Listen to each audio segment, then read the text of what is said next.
máquina que tú.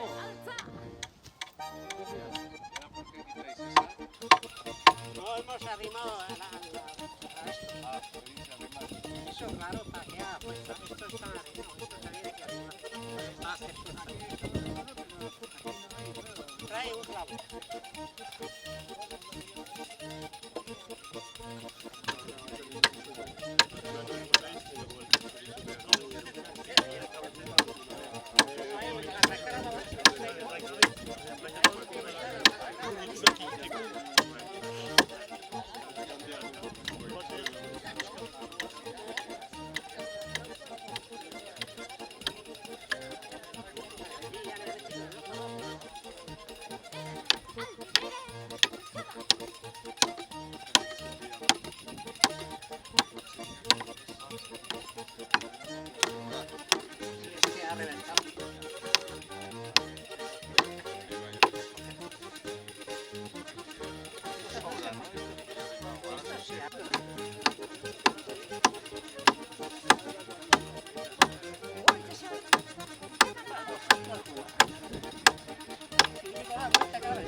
Näistu me siellä on kuitenkin mun harmi.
si tu as un peu le sens du goût, tu es là.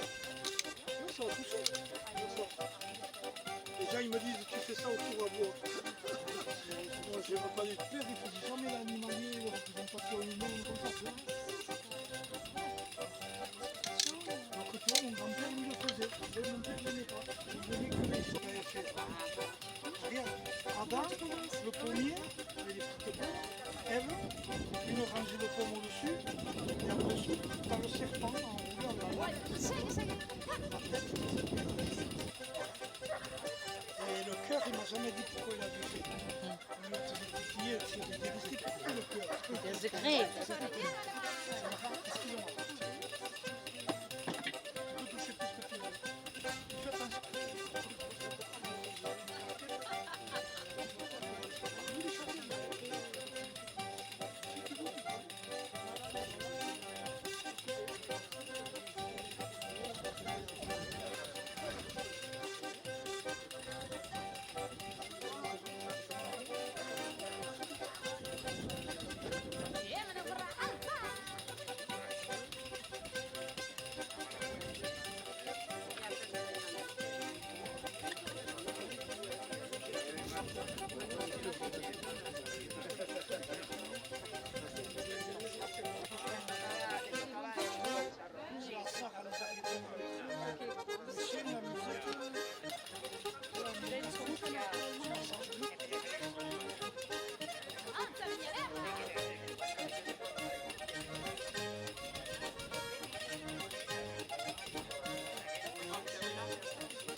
Sí, de manager profesional, y es que yo de manager le tengo trabajando y yo apunto.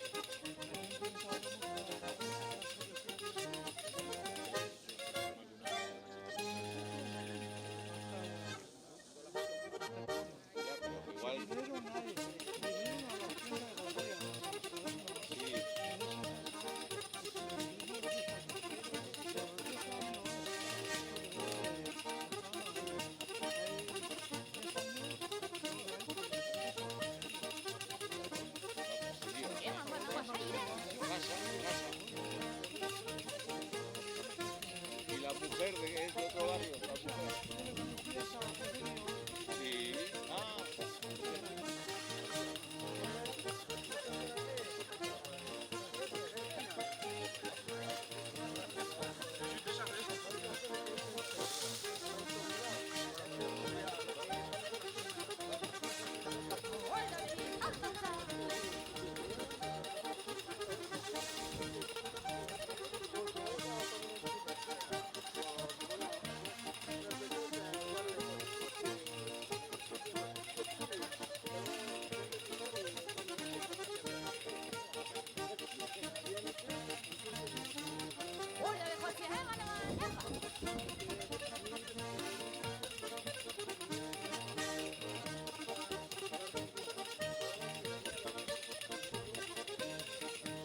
Gelako argazki bat aurkitu dut, erakusteko nola paisaiak egiten dute horrelako metak. Donc je vous ai amené une photo pour vous montrer un peu à quoi ressemble le paysage une fois qu'on a fait toutes ces métas. Alors cette photo elle est très intéressante parce qu'elle nous renseigne sur le fait que la montagne elle est habitée depuis des milliers d'années. Ici vous avez un dolmen et derrière vous avez les métas qui sont aussi une persistance d'une activité très ancienne. Orduan hemen baduzue trikoa bat, neolitikoa, donc du néolithique. Gutiko labela 4.000 urte, gutiko labela, eta iberean badugu metak. Eta hori erraten du, gure Euskal Mendia duela aspaldinanik jendeak izan ziren, mendia kudeatzeko eta garbitzeko. Voilà, depuis très très longtemps, on a toujours eu des activités humaines, et notamment avec la présence de ce dolmen-là.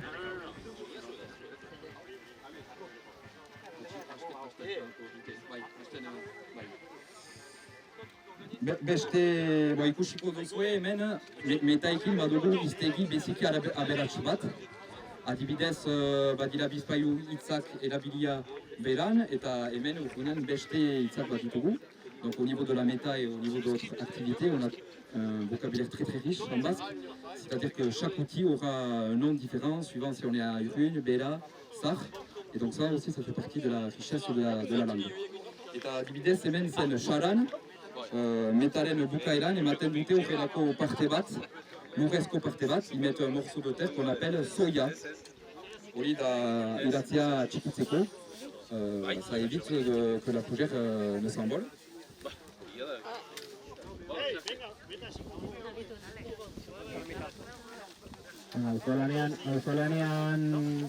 Lanean dabiltzan hainbat kideren artean izateko dugu, zertan ari garen, nire? Bai, meta bat egiten, egin paraje zoragarri honetan, ikusten duzu, atzekaldean Larun eta Artzango mendiak eta itsasoa eta eguraldia aparta eta goiz eder bat pasatzeko manera badago. Bueno, meta egiten hasi dire, iparraldeko kuadrilla, pixko bat eginen dugu goizean iparraldekoaren erara, hauek egiten duten antzekoa izanen dire, baina orduan ikusten duzu, bainatari da mete egiten, batxike eta bertzelagun bat ez dakit nola du izena, eta bueltan, espalak, horiek dire, multxoiek espalak dire, eta botako ditu, bueltan ari da, eta gero erdia beteko du. Eta meta baten importantenetakoa da, zera izatea, idorra ateratzen. Guztia ateratzen da txarra, zera. Hau da azkenean.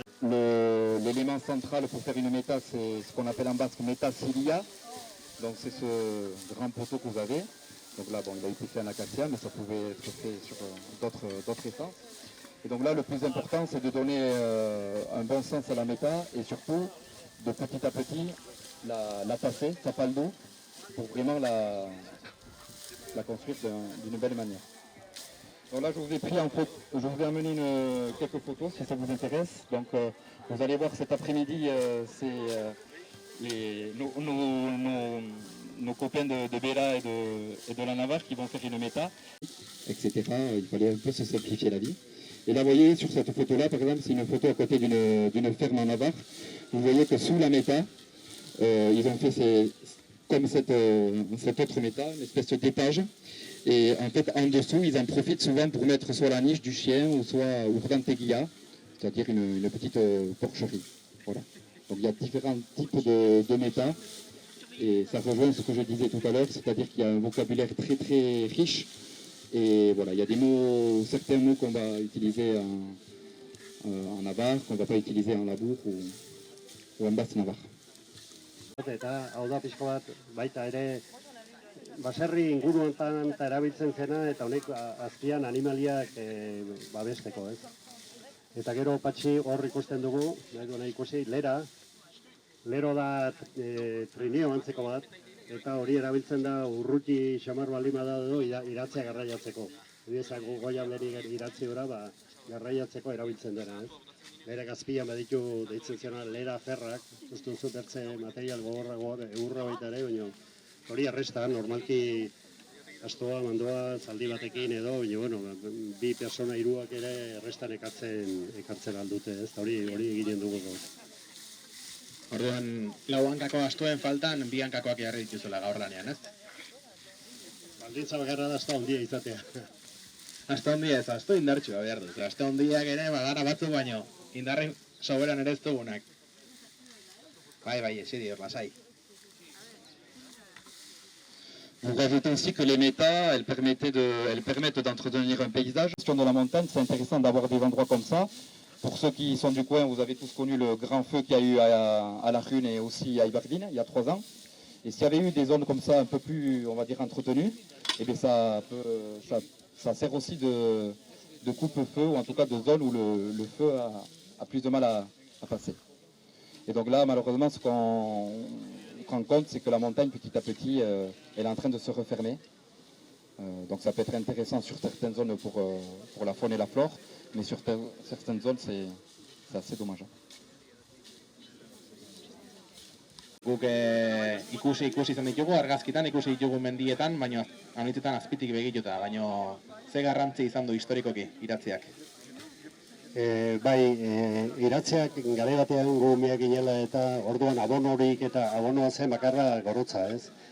Eta iratzea da gorotza egiteko lanabesa hitzona. Hau animaliak gero kaka egiten dutenen, kaka pixa hau egiten da usteldu, eta honek ongarri aitzona da. Eta garai batean hartadiak eta baserritik bizi zenean hori funtsezkoa zen. Gero bigarren funtzioa komentatu dena zera ez, larreak eta zera egiteko ez. Iratzea moztea, larrea garbitzea da antidoturik onena suarentzako. Hemen begiratzen badugu, hau iratzea moztu den hau, hemen sua geldituko dugu, baina goiko zer hartan geldia zina da. Eta gero hirugarren funtzio bat, hau medikoa, oraindik ere guk basarrian zarria hiltzen dugunean, iratzakin erretzen dugu. Eta hori da erretzeko txarriari martzaio zera izate dute hilea eta kailo hori gogortzeko eta hortarako ere agitz balia herria da. Orduan, hori zen pixka bat, baina bai, gaurko egunean metak, oraindikan Nafarroan tradizioak segitzen du pixka bat. Ikuste hor arantzan eta ikusten dira metak, beran gutxiago igual. Malerrekan eta ikusi izan ditut horabidean, eta baina, oraindik gehien bat da zera ez bolak egin eta mekanizatua ez, eta gaurko biziak, bizi moduak hortara eramaten dut, hortara eramanen gaitu ez. Baina hori da bizi legea eta gutienez zer izan den, tradizioa nolakoa den eta horreri eusteko balio du ez, gaur bezalako ekintzak eta pasatzea izu berriz, patxi zuri. Baduela sekulako garrantzia, gure historia oroitzeak eta gure historia gaur egun ere oraindik baduela ez dela bakarrik liburutako kontua, baizik eta gaur egun ere baduela garrantzia eta garrantzi horri balioa, non behar zaio. Horrekin batera, aipatu nahiko nuke, hemen meta egiten ari diren bitartean, han postu ezberdinak eta jarri dire, bertako ekoizleek ekarritako produktuekin, eta bar, eta produktu eta maitxo guztien artean, badaude, aipatu nahiko nituzken, batez ere bi postutxo, bat iratzeekin egindako ikoizpenak, Malerreka Common Serviceko postua hortxe dago, iratzeari gaur egun ze bertze erabilera posible bat ematen altzaion, eta hortxe dituzte adibidez, iratzearekin egunean egindako papera. Papera fragila, segurazki, bere kolore marroiskarekin, artelanetarako eta balio berezia duena, nahi izan ezkero hurbildu eta bertan ikusteko eta ukitzeko aukera duzue. Horren sormenda eta horren sorkuntza prozesua ere aipatuko dute. Eta bertzalde, postu horren aintzinean dagoen Aranzadi Zientzia Elkartekoaren kiden postua ere bai, beraiek ere alako lanketa berezia egin izan dute iratzearen inguruan, baserriko lanabesen inguruan, lanabes batzuk ere badaude ikusgai, argazki sorta ederra ere liburuetan bilduta, eta bertan liburu batean zehazki aipatzen dute idatziak ze garrantzi eduki duen historian, 19. mendetik ere abiatuta, kasuntan Urumea Bailaran, ze liskar sortu izan ziren iratzen kudeaketan, mendien kudeaketan, Espainiako gobernuak ere esku hartu behar izan zuen eremu batean. Beraz, hori dena behar bezala dokumentatu dute ikerketa lan sakon baten ondotik, Aranzadi Zientzia Elkartekoek. Eta bertatik ere pasatzea gomendatzen dizuet, nahi izan ezkero, bertako kideek ere azalpen.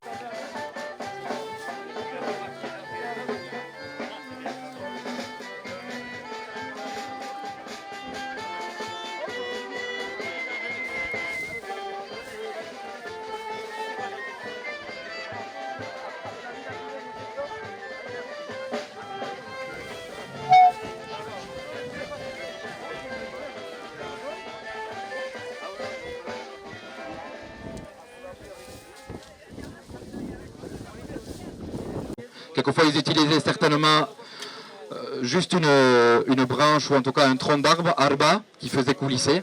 Et quelquefois, on a des leiras qui sont beaucoup plus sophistiqués que ça. Voilà. Et donc souvent, c'était tracté voilà, par des animaux et c'était un long travail. Et ça permettait de faire glisser comme ça la fougère dans des pentes. Et,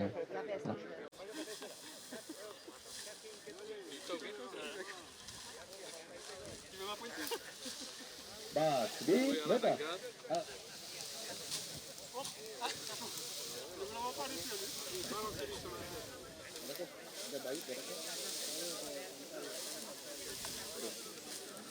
Donc là, on a la chance d'avoir voilà, à la fois un groupe de chants de Bénin et le groupe Maitagaria, donc voilà, qui va nous présenter.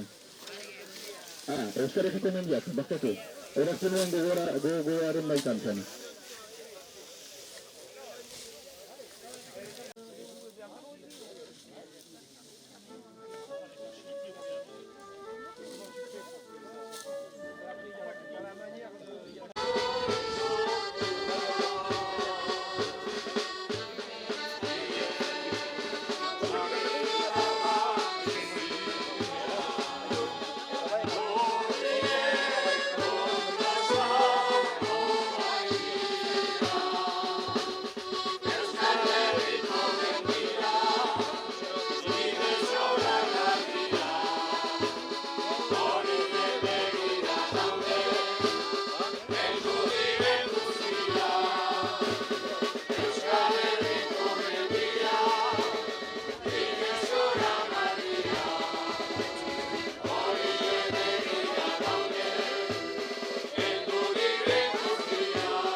Español un poquito, pero francés.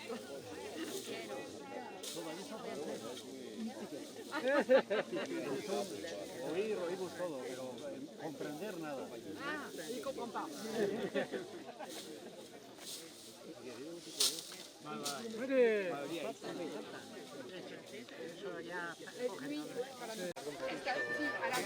Arriba en el toldo, lo han dicho.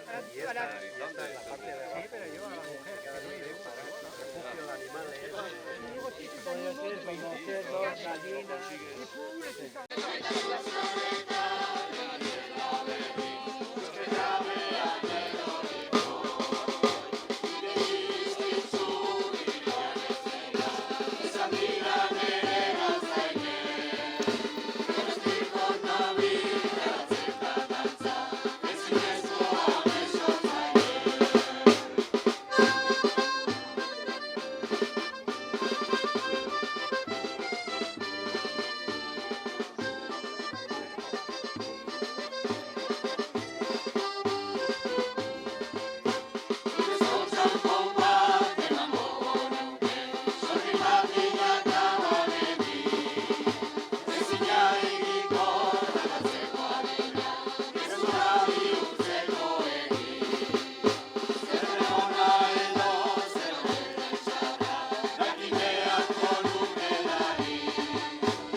Sekulako ikerketa egiten pasa dituzte hainbat urte, eta horren garrantzi historikoa ere, aipatzeko ditzatzete egiteko. Iñaki, zuretzako mikrofonoa. Bai, eskerrik asko. Bueno, gaur elkartu gara eta egia esan hemen ikusten dugu iratzen mozketek 19. mendean zehar, karlistaldiak, liberalen eta karlisten arteko borroka horietan, iratzearen mozketak ikaragarrizko garrantzia izan zuen, eta gure ikerketak erakutsi diguna da, esate baterako herri batzuetan, herri lurretan mozten zen iratzea, eta iratzea mozten zelako herri lurroiek ez ziren privatizatu. Esan nahi duguna da, iratzea ezinbesteko lehengaia zen, iratzerik gabe baserritarrek ez zuten azpiak egiteko garorik, azpiak egiteko garorik etzegonez ongarririk etzegon, eta ongarria sororako eta baratzerako ezinbestekoa zen. Beraz, baserritarrek urtero iratzea mozteko beharra zuen. Herri batzuetan gertatu zena da ez zegoela iratzen nahikorik denentzat, eta horrek ikaragarrizko gatazkak eta liskarrak ekarri zituen hainbat herritan.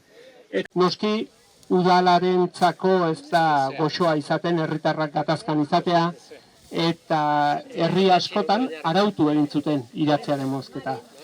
Nola arautu zuten? Bueno, ikusi dugu adibidez, Gipuzkoa inguruan, herri askotan eta askotan, egun jakin bat jartzen zutela iratzea mozteko, herri lurretan.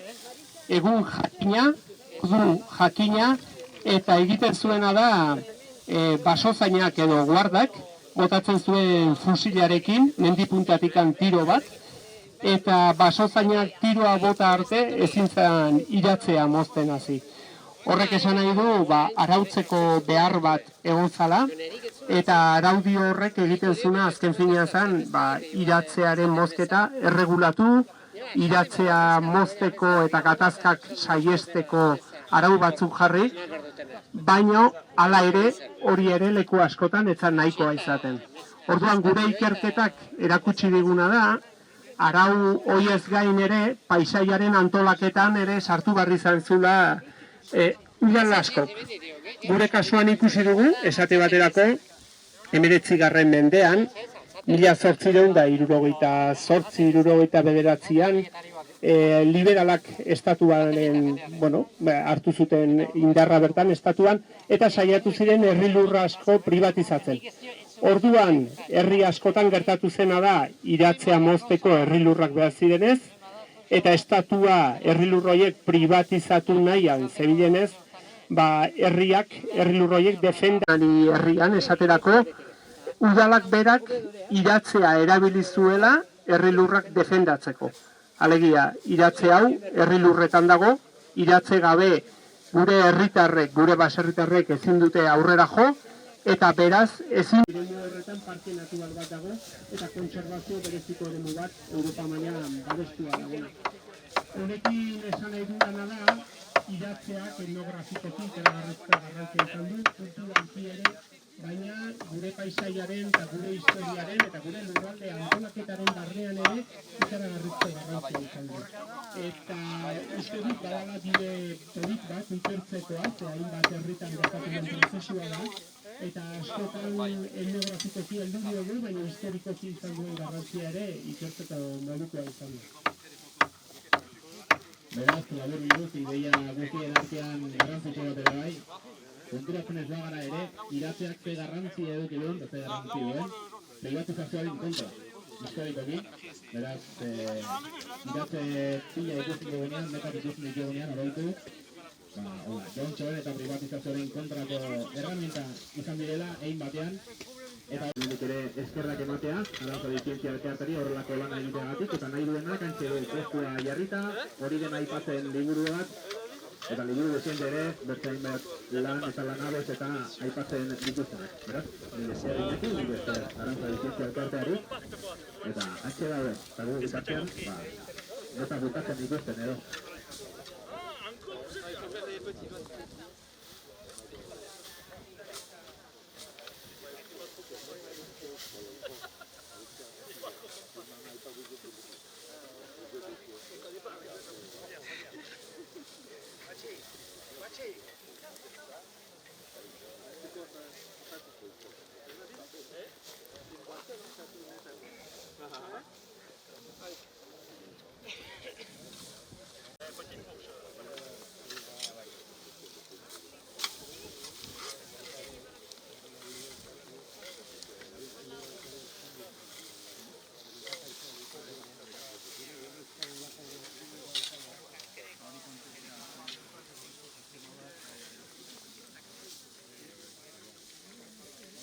Meta hau bukatzeko ez da honik falta, eta meltzari txapela jartzeko lanak ere prest dituzte.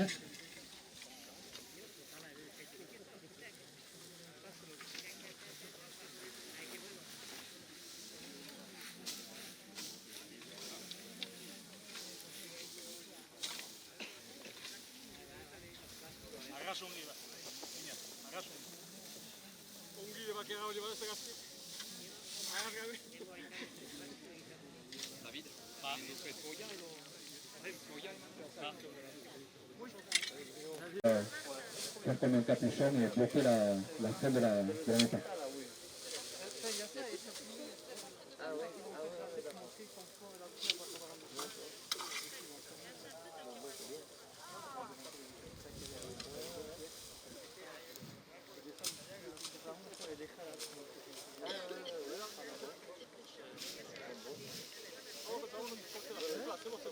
j'en profite pour parler d'un des exposants qu'il y a aujourd'hui, de l'association Aranzadi El Cartean, qui viennent de publier un livre sur la culture de la fougère, sur la vallée de Urumea. Et donc il y a un très beau livre qu'a sorti Iñaki, Chougari, etc. Et donc vous verrez, il y a un stand ethnographique qui présente un peu toute l'histoire des métas. Eraten baduzue stand bat, Arantzadi elkarteekin, eta atxeman duzue liburu interesgarri bat, iratze kulturaren alde. Horretik ere buruari burutara nabil hemen eta inguan aipatzen, gaur egun 0 kilometroari eta bertako produktuari alako garrantzia ematen zaion une honetan, bertako produktua sortzeko ere ze garrantzitsua den bertako ongarria eta bertako ongarria sortzeko bidea. Eta iratzea, ezinbesteko osagaia da hortarako, aipatu den bezala.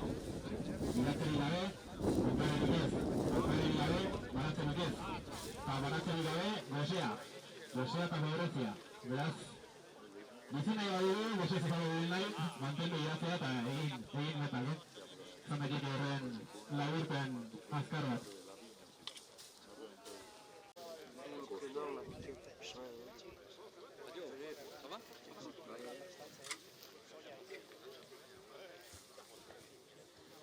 Metaren azkeneko puntara ailegatzen garen bitartean, zoia prestatzen ere hasiko gara. Metari... Soia bai.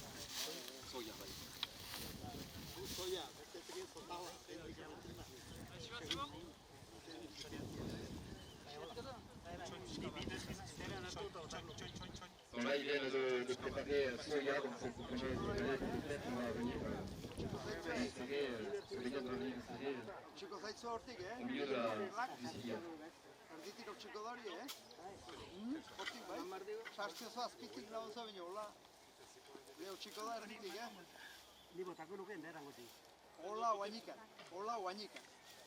Opa Gabriel.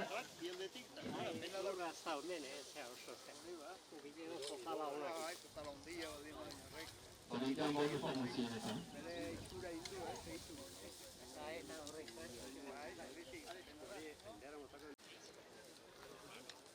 Hortxe elkarlanean altza.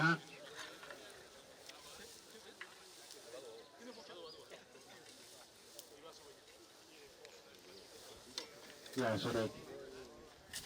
Horatzen dut.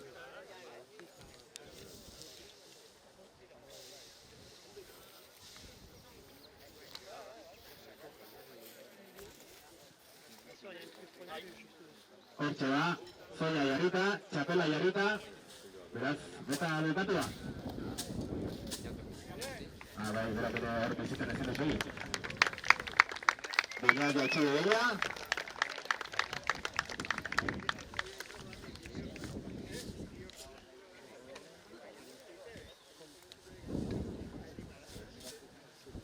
Goiko puntan dagoen kideari eskua botatzeko, eskailera improvisatu batzuk jarri, txukun jaitsi begia. Horrein meta egiteko langile behar ditugulako, hortxe bat, genial lurera, meta bukatuta, txalo, deneko meta osatu duten kidei, zoia txukun jarrita.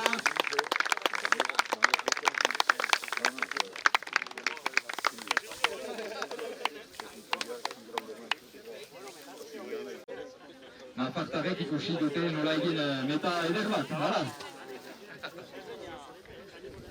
Gero, epaile bat beharko dugu, behin arratsaldea bukatu da. Egin, ospatuko dugu.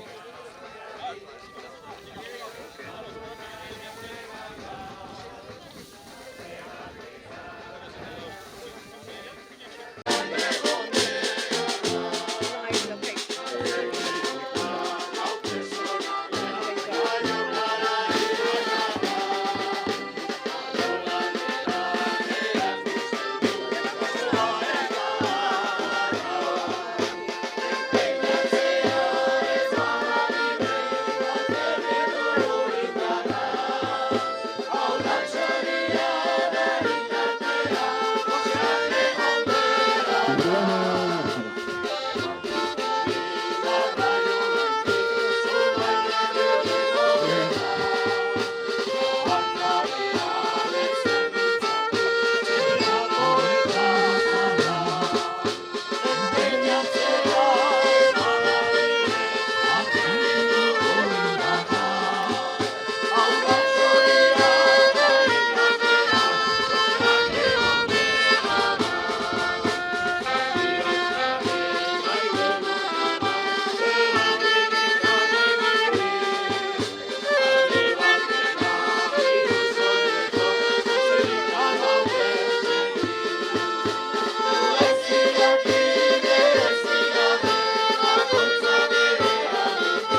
behin hemen bildu eta batzarleko bisitan goiza bukatu dugu hemen hasita alditan.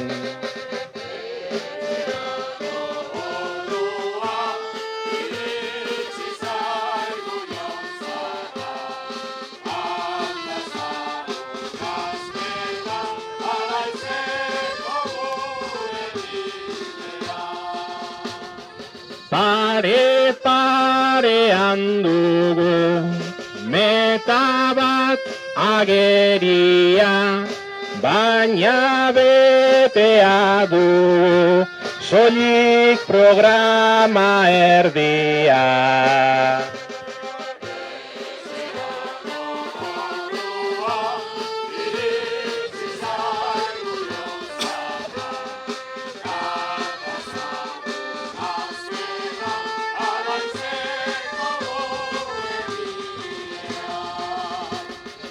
Bigarren faseakin gero meta parea, programaz ere lepo badugu arratsaldea.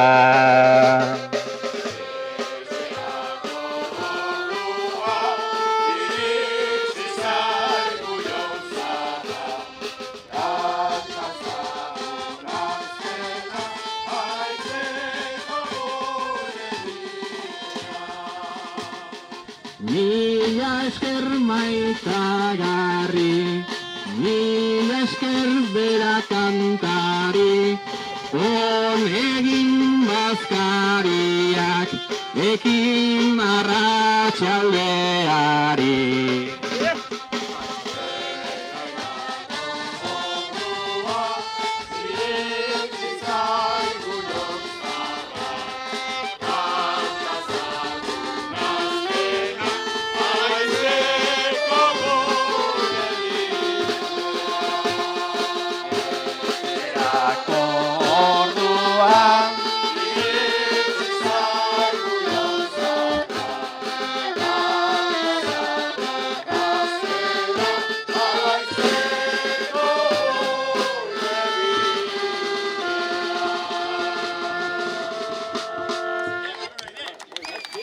Horitxe, goiza bukatuta, arratsaldean berriz ere, bigarren ibilaldi komentatua, bigarren meta, Nafarroako estilora, herri kirolak eta fundamentuzko bertsoak ez oraingo goazela.